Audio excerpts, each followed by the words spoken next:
Sir, ito hong unbundling, kasi kasama po kayo dito ho, no, ang LPG sa Opo. sinasabi po ni Secretary Garin nga na ipatutupad na memorandum circular na ito ng DOE dati pa. Kayo ba'y kasama sa lumapit sa hukuman para kontrahin ba ito? Hindi po, kami ay sumuporta diyan and kami po ay ever since nagsasubmit po sa OIMB, sa Oil Industry Management Bureau ng Department of Energy ng aming komputasyon ng aming inventory at the same time yung tinatawag namin bill of lading, yung mga dumarating na barko namin Mhm. na binabayaran namin ng buwis kung paano namin kinocompute. Lahat po yan ay sinasubmit po namin sa Department of Energy para po sa transparency na gusto po nilang gawin. But hindi po ito, pero dito po kasi sa memorandum na ito, no, sa circular po ng DOE, humihingi sila na mas detalyado. Opo, maliban po sa Opo, pati po freight cost, insurance nito, actually nga po pati nga itong port charges, handling cost, marketing cost, lahat po dito sinasabi na eh. Kayo ba'y, kung ito ba'y ginagawa na po ninyo o tutugon pa lang kayo dito po sa sinasabi ng DOE ngayon? ginagawa na po namin yan hanggang doon sa landed cost, meaning the Aha, shipping cost, aha. the taxes, and the port charges. Lahat po yan ay submitted na po yon. Ang hindi lang ho namin ma-submit sa ngayon, dahil iba-iba po kasi ang sistema ng bawat isang kumpanya, is yung Mm. marketing cost. Dahil kagaya po namin, we have three channels of distribution. From the terminal going to the refilling plant, Oo. from refilling plant going to the dealer, and from the dealer going to the retailer. So tatlo po yung distribution channel namin. May kanya-kanya po kasing margin na gustong ipatupad ang mga nasa retail at saka sa dealer. Hindi na po namin kayang sakupin dahil hindi po naman namin po pwedeng pakialaman yun pong pamamaraan ng pagmamarket ng mga nasa retail outlet. Pero obligado kayo ngayon na maglabas ng inyong profit margin. Opo, yung sa landed cost po namin, makikita po doon yung amin pong profit margin at saka yun pong landed cost namin. Nandun po yun sa aming submission. So sa bawat tangke ng LPG, magkano po ang profit ninyo? So sa ngayon po, ang lumalabas po ay around 5 to 7%.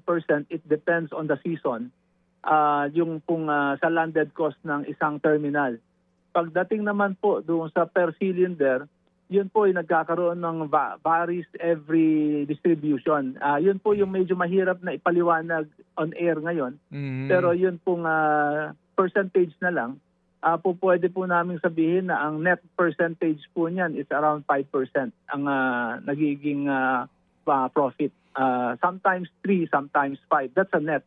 Pero yun pong pagdating po doon sa gross, it varies po dahil marami rin po kaming expenses when it comes to the requalification and repair of the cylinders. So medyo mabusisi po ang pagsasubmit ng computation po na yan.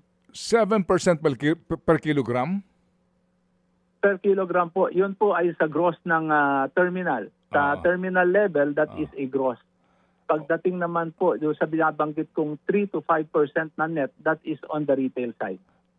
Kayo ba mismo importer kayo nito? Kayo, ikaw, ano po ang inyong kumpanya sa market? Sa market po, ang SPI po ang aming brand when it comes to importation at Regasco po naman ang pangalan ng company when Okay. it comes to retail. So yun ho bang 7% margin ninyo na ng inyong profit margin ninyo reported yan sa DOE? How Opo. often do you comply with this circular kumbaga? Opo, ang nakalagay po doon is periodic. So normally we're doing it yearly. Ang requirement ng Department of Energy for the renewal of our license to operate, kailangan namin mag-submit po nitong compliance ng periodic submission ng aming report.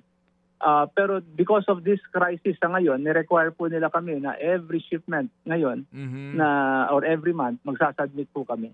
Okay, sige. Again, for the retail, sa Regasco po, 3% ka ninyo ang minimum na net take ninyo per kilogram? Opo, yan po yung nagiging net po namin sa aming pong retail. Mga kapatid, para sa iba pang mga balita at impormasyon, sundan niyo po kami sa X, Instagram, Facebook at syempre sa TikTok, True Network PH. Mag-subscribe din po kayo sa aming YouTube channel, True Network. May website din po tayo, truenetwork.ph, at pwede nyo rin po kaming mapanood sa Channel 19 ng aming True FM TV. Lagi pa rin makinig sa radyo dito po sa 105.9 True FM dahil dito, laging true sa'yo, kapatid. Dito tayo sa totoo, tunay at tapat.